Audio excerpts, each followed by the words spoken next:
The real man is the soul, and his material frame no part of him. Please continue watching to find out more.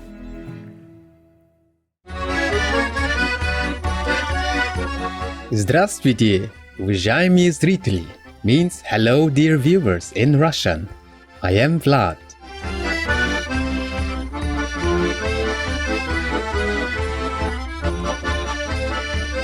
The generous people of Altai Republic wish that your inner wisdom grows every day in the grace of heaven.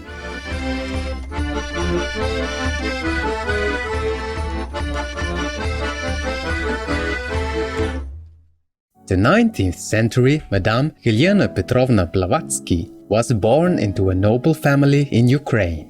As a child, young Helena displayed a gift for clairvoyance, as well as an interest in metaphysical phenomena. Years later, she traveled throughout Europe, the Middle East and India, studying with various teachers and Sufi saints. Following the guidance of an Indian yogi named Mahatma Morya, Madame Blavatsky co-founded the Theosophical Society. Theosophy, meaning divine wisdom, refers to knowledge that comes through spiritual experience rather than intellectual understanding alone. The Theosophical Society is dedicated to uplifting humanity through a realization of the oneness of life and the wisdom underlying all religions.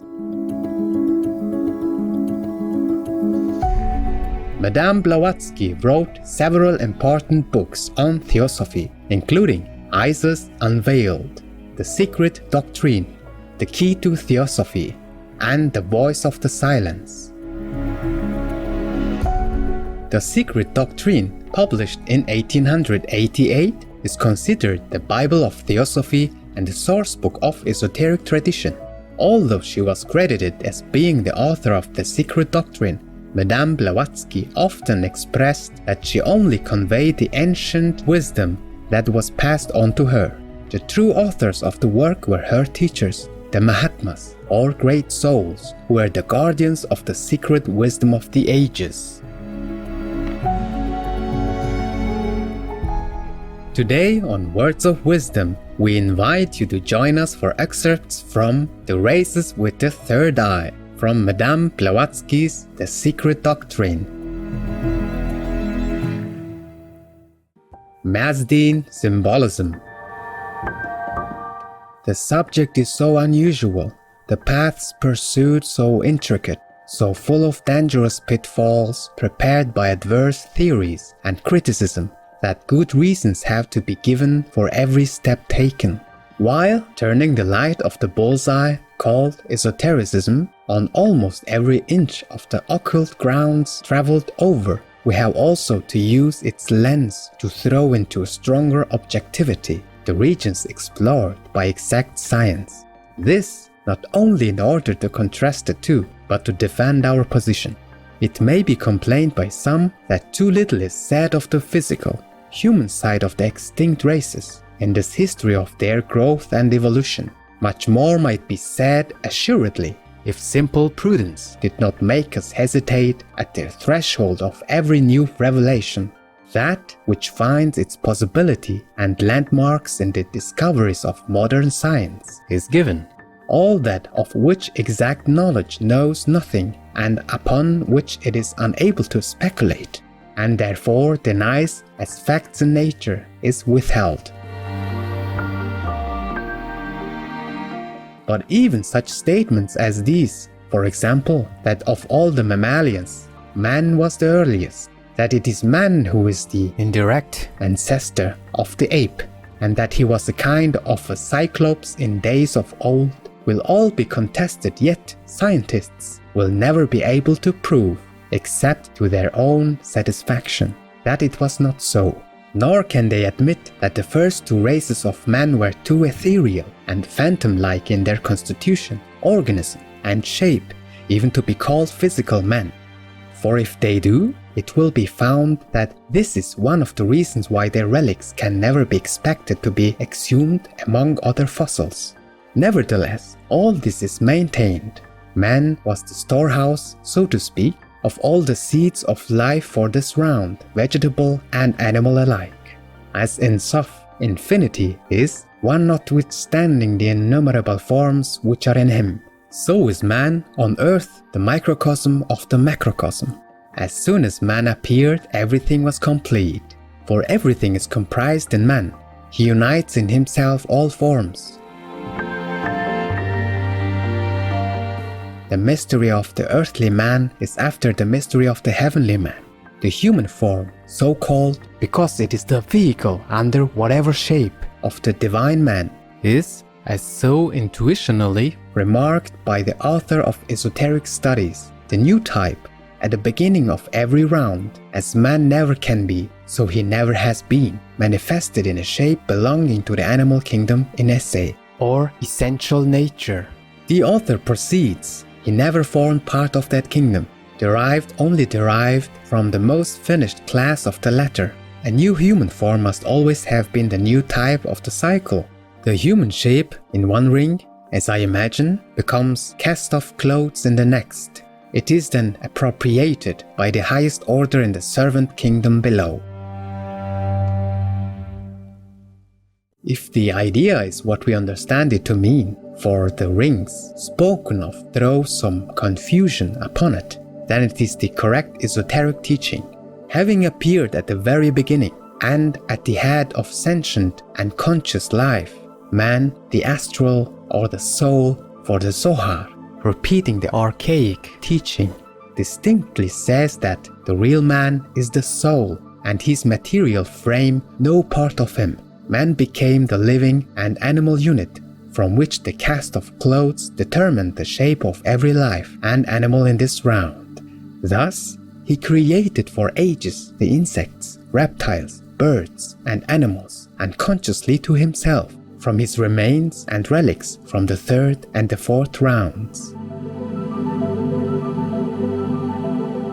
The same idea and teaching are as distinctly given in the Vandidad of the Mazdeans, as they are in the Chaldean and the Mosaic allegory of the Ark, all of which are the many national versions of the original legend given in the Hindu scriptures. It is found in the allegory of Vaivashvata Manu and his ark with the 7 rishis, as in that of the rishis, each of whom is shown the father and progenitor of specified animals, reptiles, and even monsters.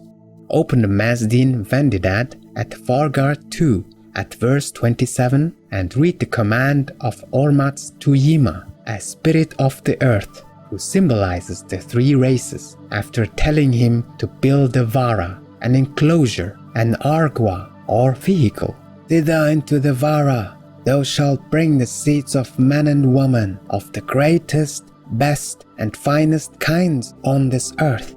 Thither thou shalt bring the seeds of every kind of cattle, etc., etc. And all those seeds shalt thou bring, 2 of every kind, to be kept inexhaustible there, so long as those men shall stay in the vara. Those men in the vara are the progenitors, the heavenly men or Dhyani, the future egos who are commissioned to inform mankind.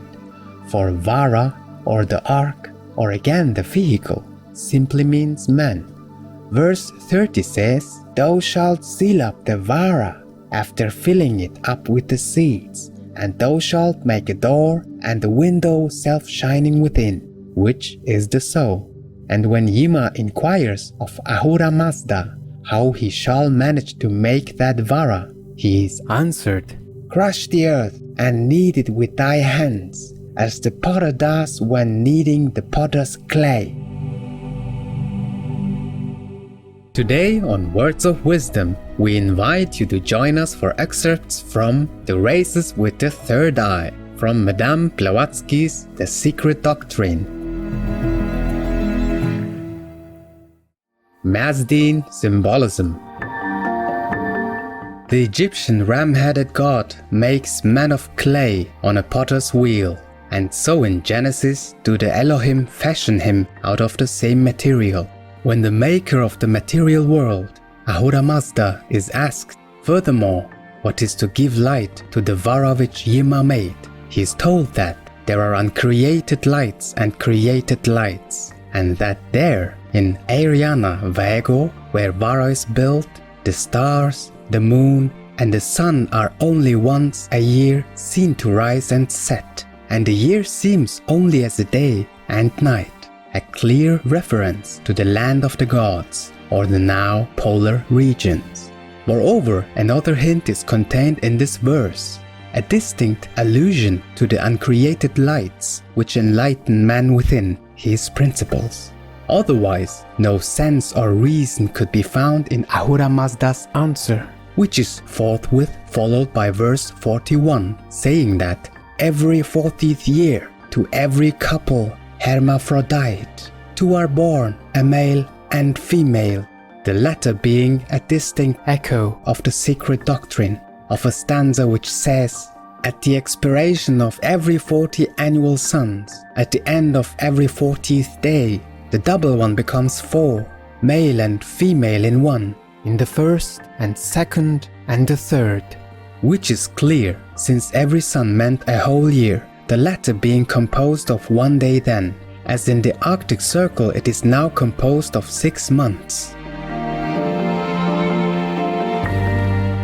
According to the old teaching, the axis of the Earth gradually changes its inclination to the ecliptic, and at the period referred to, this inclination was such that a polar day lasted during the whole period of the Earth's revolution about the Sun, when a kind of twilight of very short duration intervened, after which the polar land resumed its position directly under the solar rays.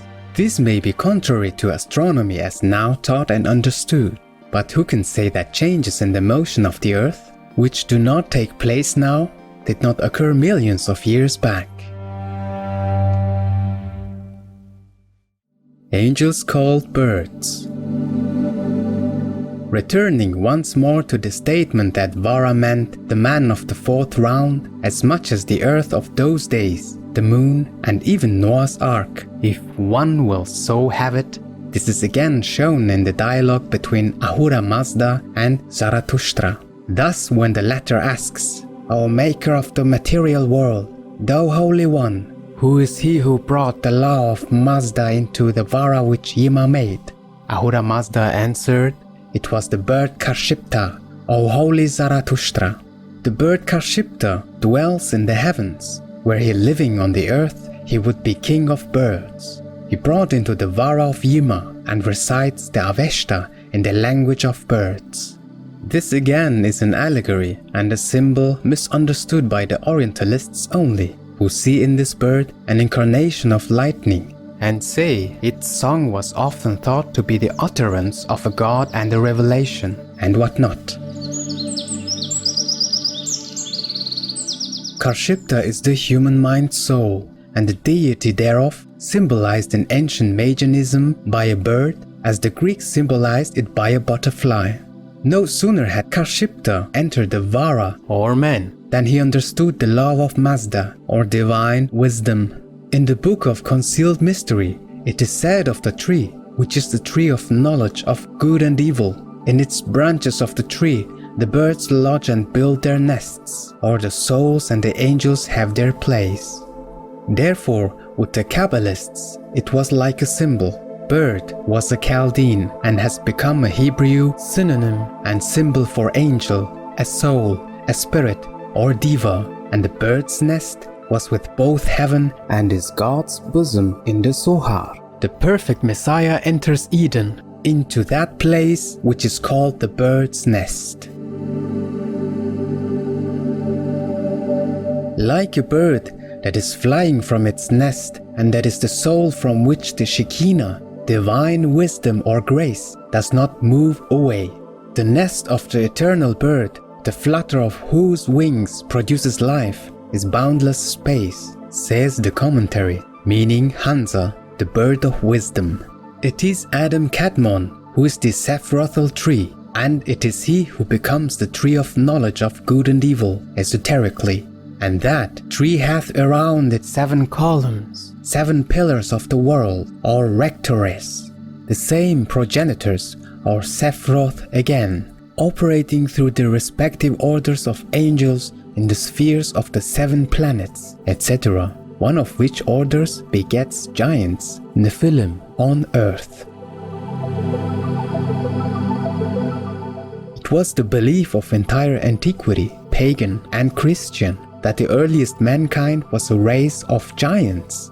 Certain excavations in America, in mounds and in caves, have already yielded in isolated cases groups of skeletons of 9 and 12 feet high. These belong to tribes of the early 5th race, now degenerated to an average size of between 5 and 6 feet. But we can easily believe that the Titans and Cyclopes of old really belonged to the 4th Atlantean race, and that all the subsequent legends and allegories found in the Hindu Puranas and the Greek Hesiod and Homer were based on the hazy reminiscences of real Titans. Men of a superhuman tremendous physical power which enabled them to defend themselves and hold at bay the gigantic monsters of the Mesozoic and early Cenozoic times, and of actual cyclopes, three-eyed mortals. It has been often remarked by observant writers that the origin of nearly every popular myth and legend could be traced invariably to a fact in nature. In these fantastic creations of an exuberant subjectivism, there is always an element of the objective and real. The imagination of the masses, disorderly and ill-regulated as it may be, could never have conceived and fabricated ex nihilo so many monstrous figures. Such a wealth of extraordinary tales had it not had to serve it as a central nucleus. Those floating reminiscences, obscure and vague, which unite the broken links of the chain of time to form with them the mysterious dream foundation of our collective consciousness. Intelligent viewers, it's been a pleasure to have you with us today on Words of Wisdom. Coming up next is a memorable Mid-Autumn Festival celebration with Supreme Master Ching Hai, Vegan, Part 3 of 8, right after Noteworthy News. May God bless your inner wisdom to be ever more revealed as you journey towards spiritual truth. Vegan, because we know the true cost. It is shameless to try to cover up. Our programs offer many languages. Please visit suprememastertv.com/schedule and suprememastertv.com/WOW. Nos programmes offrent plusieurs langues. Veuillez visiter suprememastertv.com/schedule y suprememastertv.com/WOW. Nuestros programas ofrecen varios idiomas. Visiten suprememastertv.com/schedule y suprememastertv.com/WOW. Nossos programas oferecem vários idiomas. Acesse suprememastertv.com/schedule e suprememastertv.com/WOW.